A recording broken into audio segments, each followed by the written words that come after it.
De olho nesses últimos momentos da campanha eleitoral, com o debate que foi realizado ontem pela TV Globo e as últimas estratégias dos candidatos. Felipe, bom dia. Salve, salve, Raizen, Carol, equipe da Eldorado FM, melhores ouvintes, sempre um prazer falar com vocês. Estou um zumbi, porque esse debate acabou 2 horas da manhã, que coisa. Pois é, a gente tem que ter estratégia para assistir. Eu fui dormir cedo e acordei de madrugada para assistir. Não sei se foi a melhor coisa, mas enfim, o streaming tá aí para isso. Ô, Felipe, queria te ouvir um pouco sobre uma avaliação, se esse debate, por exemplo, definiu se a eleição acaba ou não no primeiro turno, se alguém sobreviveu, já que vitória mesmo, acho que é difícil dar. Pois é, Carol, o debate não definiu. Não dá para saber ainda se vai ter segundo turno ou se não vai. A gente viu nas últimas pesquisas o Lula aparecer com 50% dos votos válidos, 50, pouquinho, às vezes 50 cravado, como foi na Quest, como foi no Datafolha, e não houve um episódio específico que fizesse um dos dois, né, Lula e Bolsonaro, sobressair. Houve muito embate, muita beligerância, muita belicosidade, aqueles direitos de resposta sucessivos, foram 10 ao longo do debate, mas no primeiro bloco Lula e Bolsonaro tiveram vários direitos de resposta, um falando sobre o outro, com ofensa à honra, como é considerado pela regra de debate. E o Lula e o Bolsonaro, eles dizem muito mais verdades um sobre o outro do que sobre si próprios. É claro que, mesmo assim, volta e meia tem um exagero de ambas as partes, mas eles são muito mais ensaboados sobre a própria história, o histórico dos seus atos, do que quando estão falando sobre o outro, que aí eles falam coisas que realmente correspondem à realidade.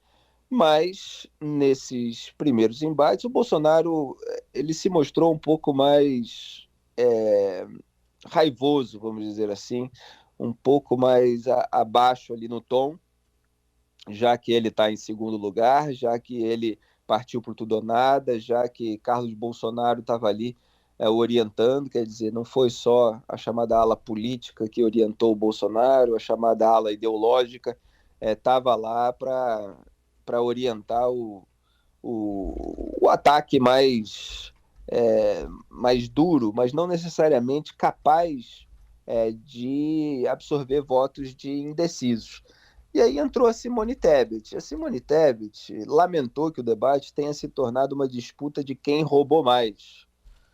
E isso foi uma entrada assim que destoou em relação àquilo que os dois estavam fazendo. Ela criticou o Bolsonaro por perguntar a ela, não ao Lula, sobre a morte do Celso Daniel, o ex-prefeito de Santo André, assassinado, e preferiu falar dos problemas do Brasil real, como ela mencionou, como a fome que o presidente fingia não existir. Lembrando que teve uma declaração recente do Bolsonaro, dizendo que não existia mais isso de gente pedindo pão. E o Bolsonaro acabou meio que reconhecendo, não, fome existe e tal, mas daquele jeito dele, sem conseguir construir um discurso de cuidado, de solidariedade, de generosidade, e acobertando um pouco a besteira que ele tinha falado, quando a gente vê na rua um monte de gente pedindo comida, né, pedindo dinheiro. A Soraya Tronic comentou aquele embate inicial do Lula e do Bolsonaro, dizendo assim, enquanto eles brigam, nos distraindo, a boiada passa, o Brasil passa fome e ainda encara escândalos de corrupção. Ela se referia aos escândalos de corrupção da época do PT, falou que a corrupção continua no governo Bolsonaro, e o Lula, por incrível que pareça, disse que o combate à corrupção deu certo. É uma frase meio esquisita vinda do Lula, porque a gente vive no país da impunidade, ele, inclusive, é símbolo disso, foi aliviado em razão de manobras jurídicas, em razão de anos depois de processo, com 3 condenações, o STF decidir transferir de Curitiba para a Justiça de Brasília, o caso do triplex no Guarujá, o que levou, junto com a suspeição do primeiro juiz, a extinção do processo por prescrição, que é o término do transcurso do prazo, para o Estado punir o réu. O Bolsonaro acusou o Lula de uso eleitoreiro do Bolsa Família, hoje transformado no Auxílio Brasil, turbinado às vésperas da eleição pela PEC do desespero aprovada no Congresso. Então o Bolsonaro acusou o Lula do que também tentou fazer. A diferença é que o Bolsonaro não conseguiu capitalizar esse uso eleitoreiro, porque ele não tem um discurso para a população de baixa renda, até 2 salários mínimos. Então o Lula ainda está ganhando dele nesse segmento do eleitorado de uma maneira avassaladora. E teve os confrontos, né? Houve os confrontos entre a Soraya Tronic e o Padre Kelmon. Padre Kelmon, cabo eleitoral de Bolsonaro, como descreveu ela. Ele sentiu, interrompeu, se fez de vítima. E esses embates geraram muitos memes nas redes sociais. É uma figura bastante caricata, posando ali como o único outro representante de uma suposta direita contra outros candidatos de esquerda. A Soraya Tronic disse que ele não sabia o que era direita e esquerda, não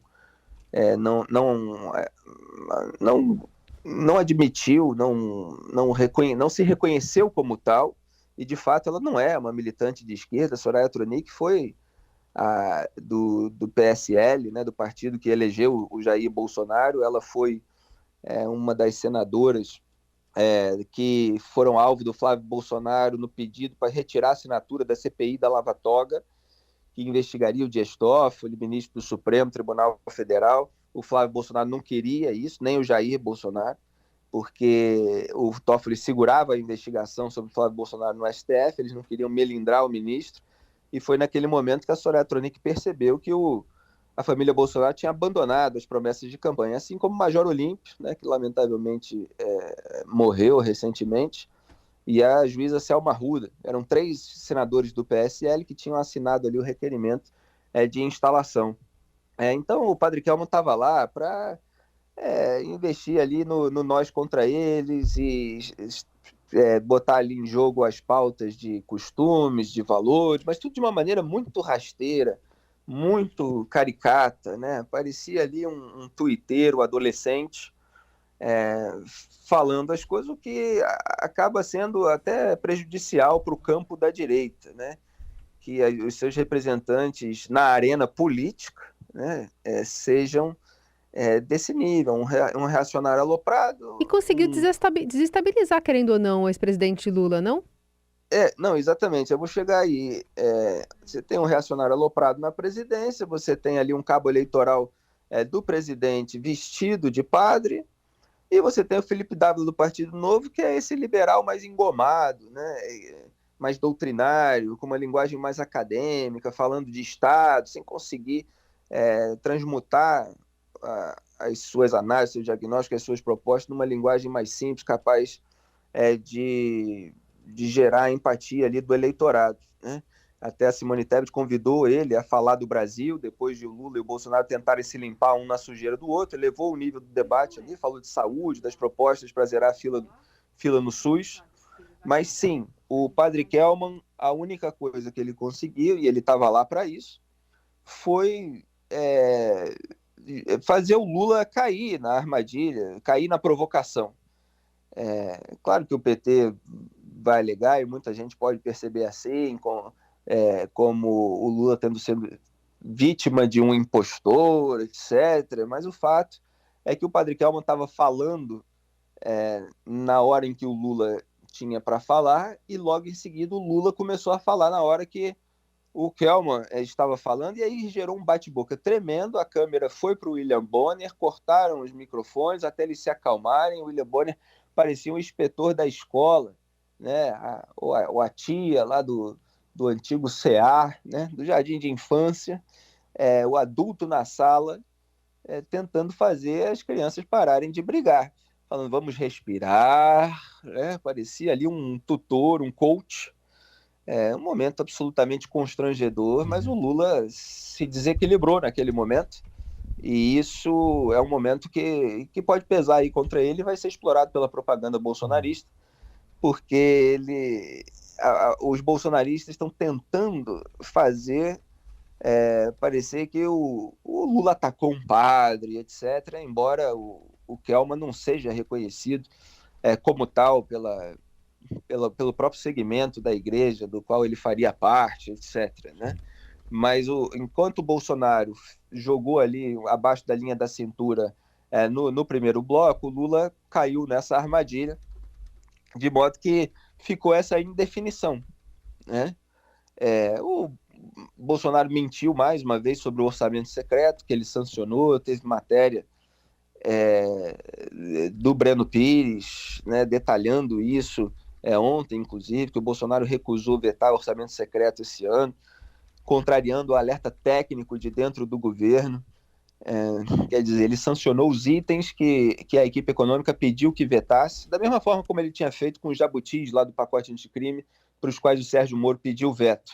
Então, o Bolsonaro é autor aí das regras que estabeleceram o orçamento secreto e ele finge que não. São 16 bilhões e meio de reais nesse ano, são 19 bilhões de reais previstos para 2023, e ele finge que não tem nada a ver com isso, que ele não sabe de nada e que os parlamentares podem mudar, mas que tudo é do Congresso. Ainda falou assim que se tivesse coisa errada, teria denúncia com toda certeza. Isso é o presidente que indicou Augusto Aras, a Procuradoria-Geral da República, que está lá engavetando, arquivando tudo, né, blindando a classe política. Ainda repetiu o Bolsonaro contra Simone Tebet, uma fake news que ele tinha explorado no primeiro debate, dizendo que ela foi contra uma investigação na CPI. Na verdade, ela só tinha lido uma decisão anterior do presidente do Senado, Rodrigo Pacheco, para explicar que, em razão daquela decisão, a CPI não tinha competência para fazer determinado tipo de investigação, não é ela que não queria investigar. A Simone Tebet teve que corrigir o Lula, dizendo: eu não sou do Mato Grosso, né, ensinando o Lula a diferença entre Mato Grosso e Mato Grosso do Sul. O Ciro Gomes, no primeiro bloco, ele ficou um pouco mais apagado, até porque no primeiro embate com o Lula ele estava um pouco mais tenso e tal, mas apontou ali que o Lula privilegiou mais os ricos do que os pobres na gestão dele. O Lula vem com aquela lista de feitos para os pobres, de números, etc. Mas a gente sabe que ele surfou no ciclo favorável das commodities e não deu sustentabilidade para a saída dos pobres da pobreza. Qualquer crise econômica que bate, como eles são dependentes do Estado, ficam numa nova dificuldade, como acontece hoje ao longo do governo de Jair Bolsonaro. Mas até pelo formato, o Ciro demorou a voltar e tal, depois ele conseguiu se recuperar um pouco, mas ainda com um discurso que muitas vezes é complicado, ele vai no detalhe, ele traz episódios que não são muito conhecidos. A Simone Tebet consegue ser mais assimilável pelo leigo, pelo público, pelo eleitor indeciso. Em 1h da manhã, Simone Tebet confrontou o Lula, apontando semelhanças com Bolsonaro, principalmente nos gastos públicos, na corrupção, nas privatizações que não ocorreram, dizendo que vai fazer diferente, que vai dar transparência na destinação do dinheiro público, colocar as pessoas em primeiro lugar.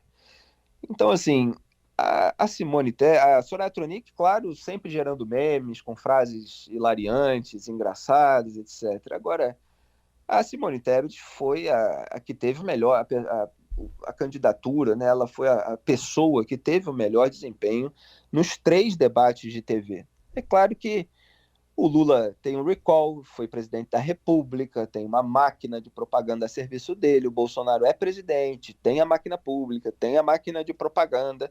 Existe uma polarização carregada de paixões políticas que fazem as pessoas ficarem cegas voluntariamente à sujeira dos membros de cada um desses grupos.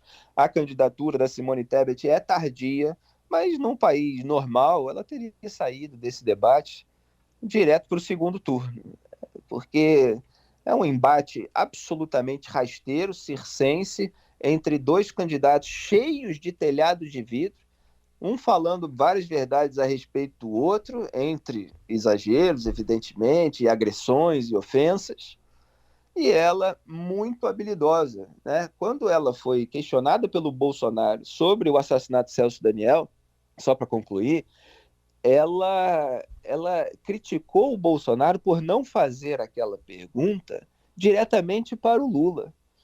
E aquilo que ela falou no começo do debate acabou se tornando ainda mais forte e memorável ao longo do debate, porque o Bolsonaro teve oportunidade para confrontar o Lula diretamente, para chamá-lo, para escolher o Lula, já que os dois candidatos iam ali para frente, para o púlpito, para se questionarem. E ele escolheu o Padre Kelmo. O Padre Kelmo, que foi chamado de Padre Kelson, Padre isso, Padre aquilo, candidato padre pela Soraya Tronic, que estava ali de linha auxiliar do Bolsonaro. Então, assim, o Bolsonaro não teve essa coragem de confrontar diretamente, foi uma estratégia estabelecida e a Simone nomeou isso logo no começo. Então, o desempenho melhor foi o dela, ela sai grande dessa eleição, sai maior, sai mais conhecida. Vamos ver se ela vai conseguir ultrapassar o Ciro. Aqui no Rio de Janeiro, no último debate entre os candidatos a governador, que foi na terça-feira, depois, houve a pesquisa Datafolha divulgada ontem, 2 dias depois, portanto, e os dois líderes das pesquisas, Cláudio Castro e Marcelo Freixo, eles oscilaram pontos para baixo. Quem subiu foi justamente Rodrigo Neves, do PDT, PDT do Ciro Gomes, né? Subiu 1 pontinho, e o Paulo Ganimi, do Partido Novo, que subiu 2 pontinhos. Quer dizer, o debate acabou fazendo os dois líderes oscilarem para baixo. É possível que isso aconteça na eleição presidencial? É possível, mas não sei se vai acontecer. Agora, não resta a menor dúvida que a Simone Tebet sai maior do que entrou. Aí está, Felipe Moura Brasil com o retrato da 5ª Série B. A prova vai ser no domingo. Exato. E domingo você volta aqui também. Estaremos aqui na cobertura do próximo domingo. Obrigado, Felipe. Até mais. Com todo respeito, claro, ao pessoal da 5ª série. Né? É melhor. Realmente estava abaixo do nível da briga do recreio. Tchau. Grande abraço a todos. Tchau.